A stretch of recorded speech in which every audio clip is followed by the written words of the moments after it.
Hello, my name is Hannah and I am from Hannah B. Flute, and today I am going to talk about how to use the regular iPad, so the 9.7 inch, or I guess the newer ones are like 10.2 inches. Either way, how to use regular iPad, iPad Air, basically not the massive 12.9 inch iPad Pro for sheet music. So the reason I'm doing this is that a lot of musicians choose the iPad Pro, the big 12.9 inch one, which I don't have to show you, either because they think they need it or because they want it. If they want it, obviously that's fine, but you don't actually need the huge screen or to spend, close to $1,000 on the iPad, which if sheet music is all you plan to use the iPad for, that is a lot of money to consider, whereas the regular iPad only costs like $300 to $400 depending on the model you get. So a lot more economical, a lot better for musicians who are just experimenting with the idea of using an iPad for sheet music. It's also a lot more portable. I can put this thing in my purse and it fits just fine. That way I don't have to carry like my purse, my flute bag, and a separate bag for music when I go to rehearsals. So it's definitely a lot of benefits to the smaller iPad if you know how to use it. So I'm going to share with you some tips on that today. So the first tip I have is to crop out white space. So I'm going to show you this with, I'll use the example on Fourscore. This will, let's see, turn the brightness down maybe, and maybe that'll help focus. Okay, so you can see this is it cropped.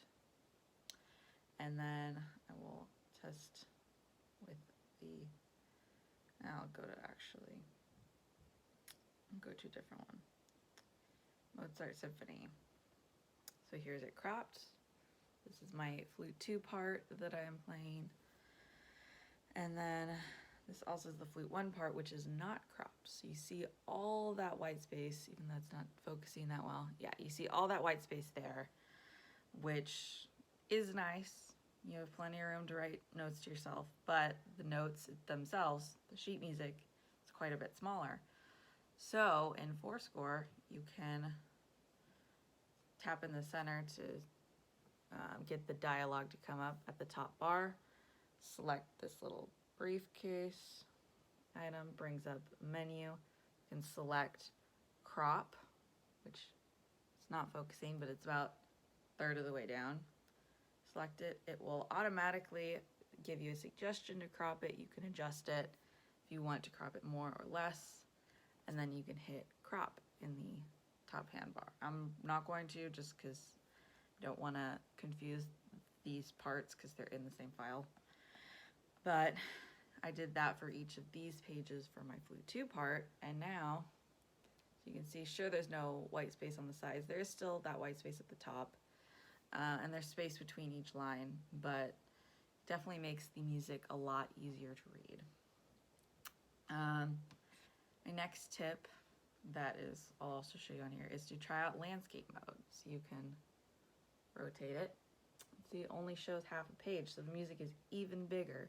So if you crop it and use landscape mode, good. Of course, you have to consider, is there a place for me to rest? Or is there a place for me to like use one hand as a flute player? If I'm holding a G, it's easy enough to just take my right hand and tap on the screen. Here there is, I guess, this one bar of rest right here at the bottom, so I could use that to tap down. It does still show up now at the top, closer to the top, so I can do that. And then of course at the bottom of the page there's a rest to turn the page. You won't always have that, so you do have to consider that it might be a good idea to get a Bluetooth foot pedal. I do own one, but I never use it, just because I've heard it's kind of unreliable. If you tap the foot pedal and it doesn't respond right away, you might tap it again, because that's what we do, we get impatient. But then it might tap 2 pages ahead of, and so 1 page ahead of where you want. So that is something to consider. It's a risk. But also you could argue that having to tap with your finger is risky if you can't juggle your instrument. So yeah, when you do the landscape mode, it may show up with 2 pages side by side, but you can change that in the top bar settings. So that's nice if you want to read more music, but of course it will make the notes quite a bit smaller. So now, once you have your music set, you decided, okay, I'm gonna crop it, I'm gonna use landscape mode, whatever. Practice is the next tip. Just like anything in music, it takes a while to get used to reading on an iPad, even an iPad Pro. But even with the regular iPad, it is a bit smaller than printed music. It's not that much smaller, and since I have been using it for a couple years, it's a lot less noticeable. I can read the notes just fine from typical stand distance. So if you already have a regular iPad or you just don't want to spend the money on the iPad Pro, just take some time to practice in your own time. You know, if you're taking lessons, maybe bring it to your lessons so that you have more of like a situation where it's not as easy to just stop and start, but it's not as like stressful as a performance or rehearsal. And then you can finally take it to rehearsals and concerts. But yeah, now it doesn't feel that small. Yeah, it looks small, especially compared to like someone with an iPad Pro, but it works for me. So I don't think the big one is necessary. So now for a more general tip on using any iPad, regular, Air, Pro. Let's get an Apple Pencil or some sort of stylus. The Apple Pencil is like $100, $125, depending on your iPad and which version is compatible. I think it's worth it with Fourscore, the app I showed you. You could just tap with your Apple Pencil and it'll start annotating. It will enter annotation mode for you. If you use other stylus, you have to enter annotation mode manually and then you can start writing. So it's definitely a lot nicer in rehearsals or stuff where you need to write something quick. Takes away one of the steps. But if you don't want to spend that much money, I totally understand. There are tons of other styluses on the market to consider. So yeah. Either way, you need something to make notes to yourself in your music. Alright, so final thing, if you want to use a regular iPad for sheet music, is to try composing on it. I compose and arrange pretty much only on my regular iPad.